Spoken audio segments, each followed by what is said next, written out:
Jean-Edouard, j'en ai discuté avec ta mère et il est temps que tu fasses quelque chose. Genre quelque chose, une activité quoi?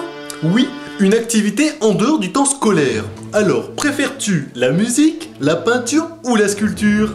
Bah, je sais pas moi, genre les jeux vidéo. Jean-Edouard, le diable t'aurait-il corrompu? Les jeux vidéo détraquent le cerveau. Si tu continues dans cette voie, ton QI va diminuer. Non, Jean-Edouard, pas les jeux vidéo! Stop. Aujourd'hui, exceptionnellement, on va pas parler de jeux vidéo portatifs. On va parler d'un principe, le respect envers les gamers. Jouer à un jeu vidéo ne rend pas fou. Évidemment, comme toute activité, si on y joue trop, ça peut être mauvais pour la santé. Comme le foot, ou la cuisine, ou n'importe quoi d'autre. Si vous savez faire la différence entre une pratique excessive et une pratique modérée, alors pas de soucis.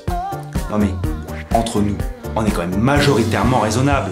À croire les parents, on est comme des monstres qui propagent une épidémie. Jeux vidéo. Jeux vidéo.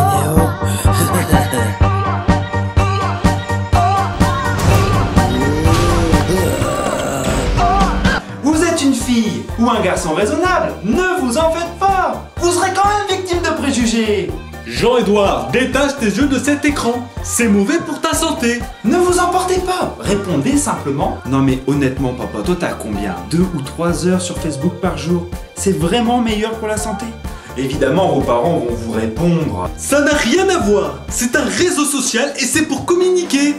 La mauvaise foi. Mais vous en faites pas. Vous pouvez toujours répliquer en donnant des arguments tout aussi explicites. Prenons l'exemple simple de la série télé. En France et dans le monde entier, les séries connaissent un succès incroyable. Game of Thrones, Downton Abbey, The Walking Dead et même Dr House. Dr House d'ailleurs. On va juste rester un instant sur cette série.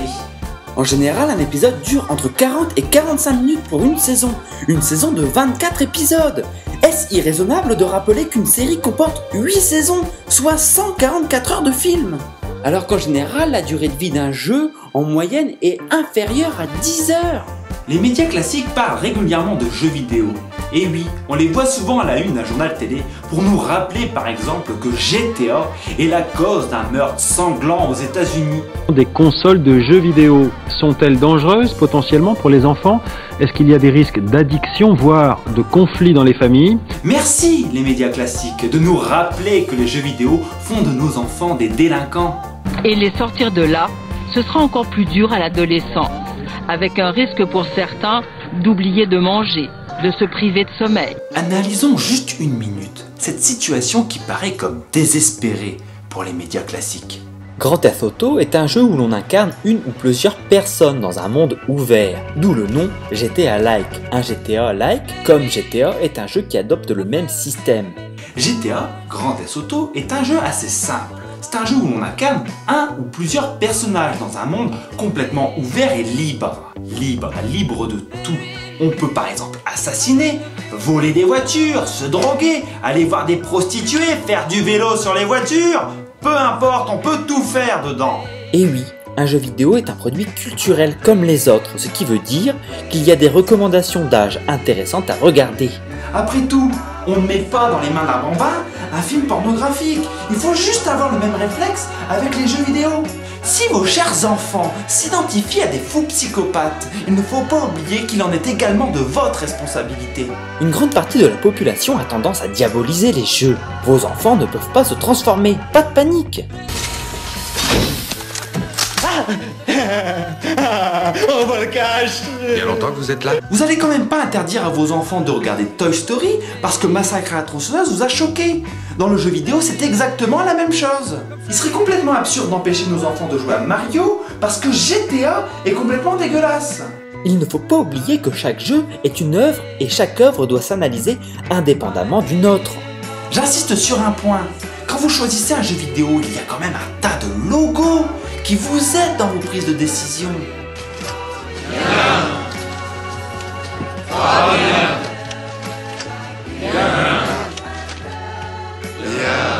Non, il y a le cycle 18 ans là-bas. Autre point, et là je tiens vraiment à compatir pour tous les gamers de la Terre. Et oui, je vous vise vous les médias classiques, les médias de télévision comme LCI, qui ne cesse de détourner le terme geek. Définition de geek. Geek est un terme d'argot américain qui désigne une personne extrêmement pointue dans un domaine précis. Information spéciale. Une vieille dame a tué son chien avec un crayon de bois sur la région parisienne. Apparemment, cette geek du Sudoku a utilisé le crayon fourni avec pour sauvagement assassiner cette pauvre bête. Geek a une signification bien précise. Arrêtez de le détourner. Allez, cherchez le point commun entre toutes ces scènes. Espèce de bouffon, espèce de trou de balle, espèce de geek. Eh oui, geek est une insulte. Il ne faut pas confondre No Life et geek, ce ne sont pas les mêmes choses. Bon, tu as No Life. On s'enferme dedans. Les choses à l'extérieur nous intéressent plus. Arrêtez de diaboliser les jeux vidéo, bon sang. Eh oui, geek est une insulte, ou même un outil, pour toutes les personnes qui sont réfractaires à l'art du jeu vidéo. Oh, j'ai dit art. Bonjour, je m'appelle Jesse. Bonjour, Jesse. Je suis ici parmi vous car régulièrement, après une dure journée, après avoir fini le boulot, donc dès que j'ai couché mon gamin, je joue aux jeux vidéo.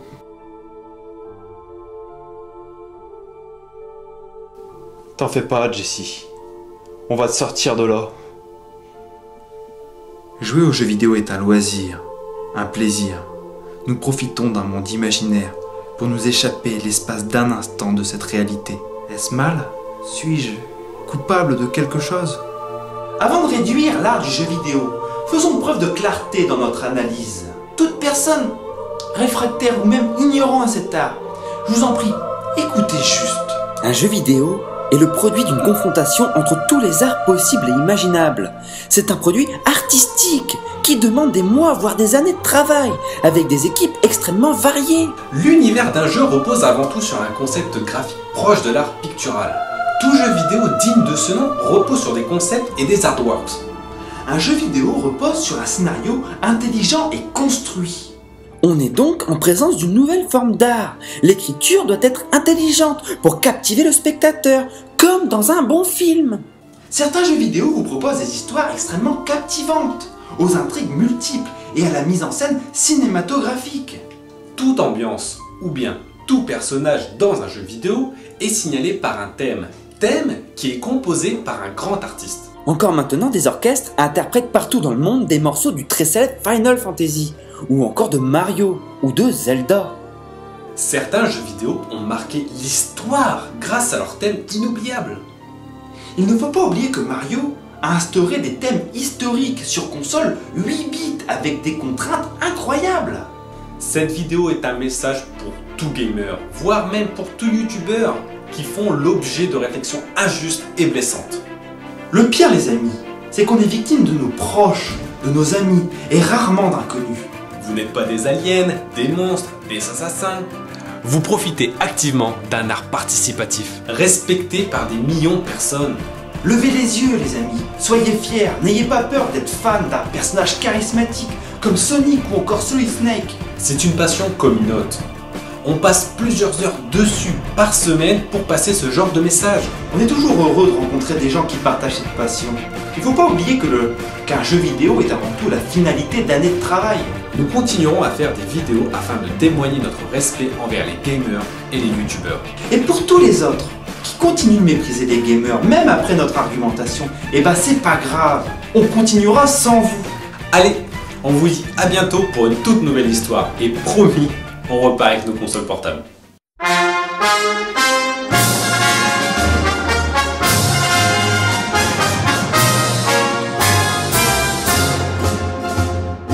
Если на отчизну нагрянет беда, позовет солдат.